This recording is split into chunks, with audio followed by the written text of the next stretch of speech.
Chapter 1795, Desperate Situation in Extreme Cold. Zhang Yi has been on standby for a week. During this time, the mutant beast armies from other countries that came to provide support have all reaped rewards. Of course, these rewards have not come without a price. Fighting against an army of tens of thousands of mechanical life forms is still inevitably very difficult, and there have been casualties.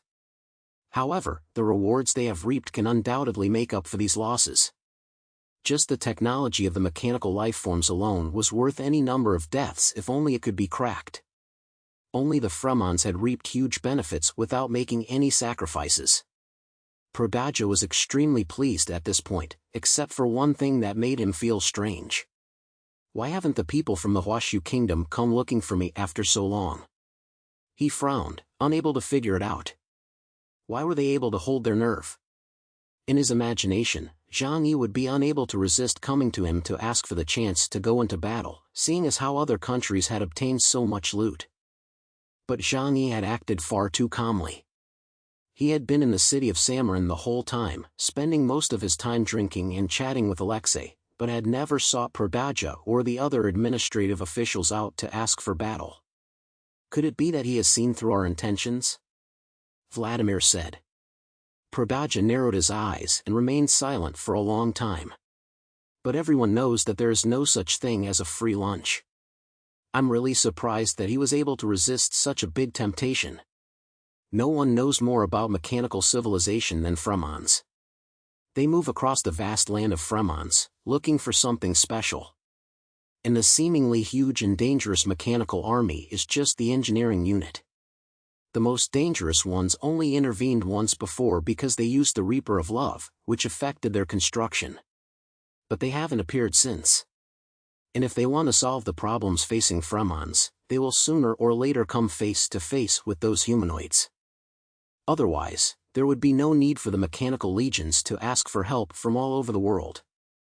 Aliev took 2 puffs of his cigar and said, "So far, as long as we don't use those weapons of mass destruction, the fighting forces of the mechanical civilization will not appear."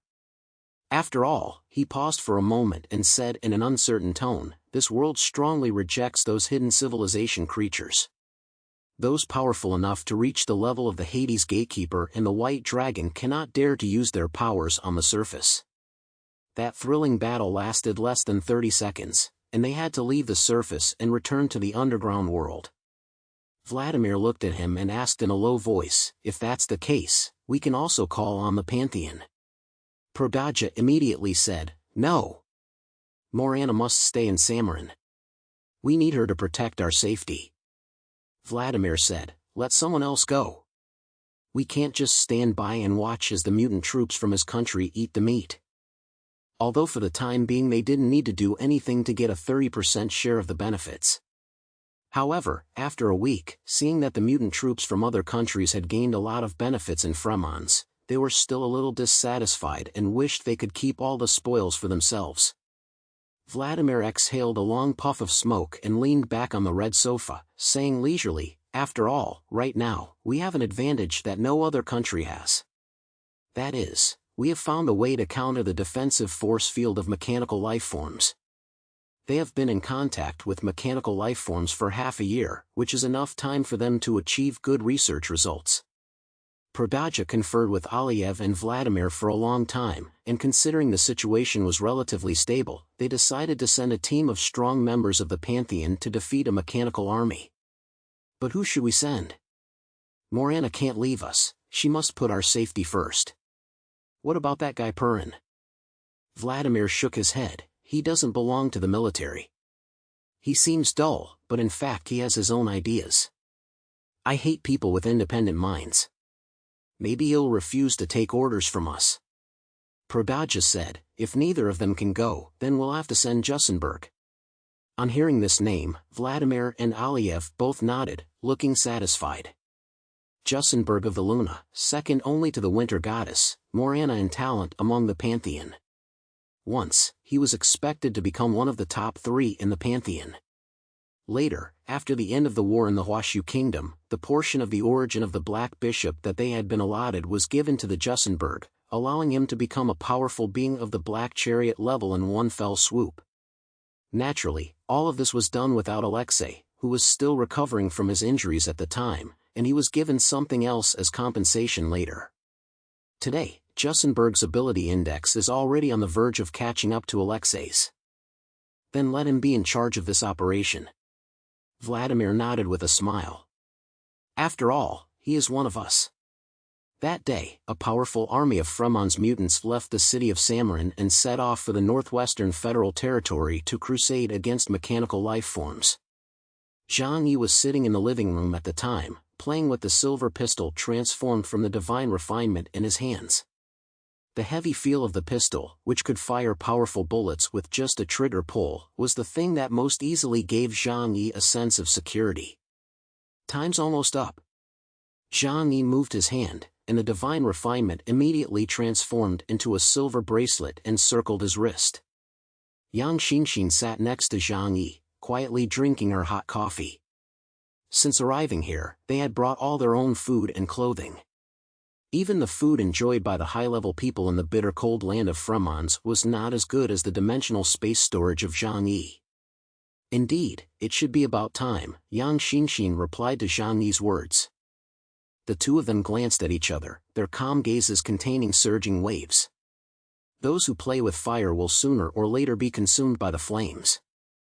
Fremons is using the mutant troops of various countries as a fuse to ignite this bomb of mechanical civilization, but I wonder if they can bear the consequences. Northwestern Federal Region, Ordo City. This is a city that has been completely abandoned by Fremons. The emergence of mechanical civilization has caused the higher-ups to choose to concentrate their forces and limited resources to protect the safety of their lives and property. This city in the far northwest is now unguarded. The howling cold wind cuts through the city streets like the Grim Reaper, bringing with it endless despair. On the streets, you can see dead people frozen solid everywhere. At this point, there is not much difference between being on the street and hiding at home. The faucets in their homes have long since frozen, and in order to survive they must come outside to get food and water. The supermarkets have long since been emptied, and the wells are also frozen solid, but there is always food and fuel here. Two people wrapped in thick cotton clothes walked out of the hallway. They walked slowly, like two zombies, their pale faces without a trace of blood, their numb eyes without any emotion. It seemed to be a couple, two people shuffling along like penguins, moving their feet forward. Their goal was clear, a black piece of wood lying on the ground a few dozen meters away. The cold wind, laden with ice and snow, whips across the street, cutting like a sword. The couple walk for a long time, tens of meters. Without a word, they reach the end of the log and with great difficulty bend down to grab the cloth on it. It turns out that this is not a log, but a corpse that is frozen to death. The couple and the corpse on the ground do not look very different, but they still struggle to drag the corpse back along the ground. For tens of meters, they drag the corpse, having to stop every 2 steps.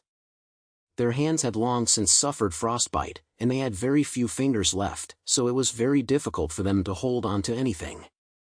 So even though the corpse was as skinny as a piece of wood, they had to drag it for a long time. Time and time again, the corpse slipped from their hands, but their faces showed no signs of anxiety or disappointment. They had no emotions left, only the instinct to survive. After more than 10 minutes of hard work, the corpse had only been dragged less than 2 meters. The husband and wife glanced at each other. They knew they had to go back, or else the cold wind outside would kill them. But they stood still, not moving. If they stayed, they would die. If they went back, they would still die of cold and hunger. In the end, the husband turned around and walked step by step towards the house. The wife was right behind him, watching him quietly. Plop! Her husband fell to the ground as he reached the front door. And once a person falls here, they can never get up again. A bright light gradually rose in the wife's numb eyes. Her footsteps were a little faster than usual as she came to her husband, looked at him for a while, opened the door and walked into the room. After a while, she came out holding a white bone and vigorously pounded on her husband's arm.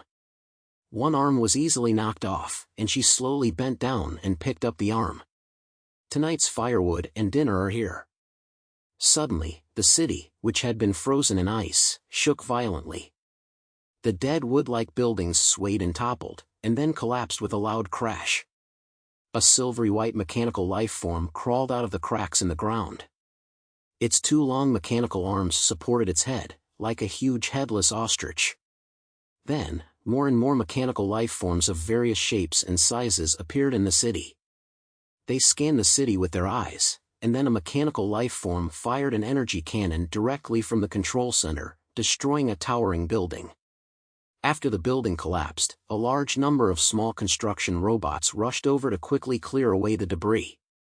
Inside that house, a fire had just started, and the wife, who was planning to make a barbecue, looked numbly out the window.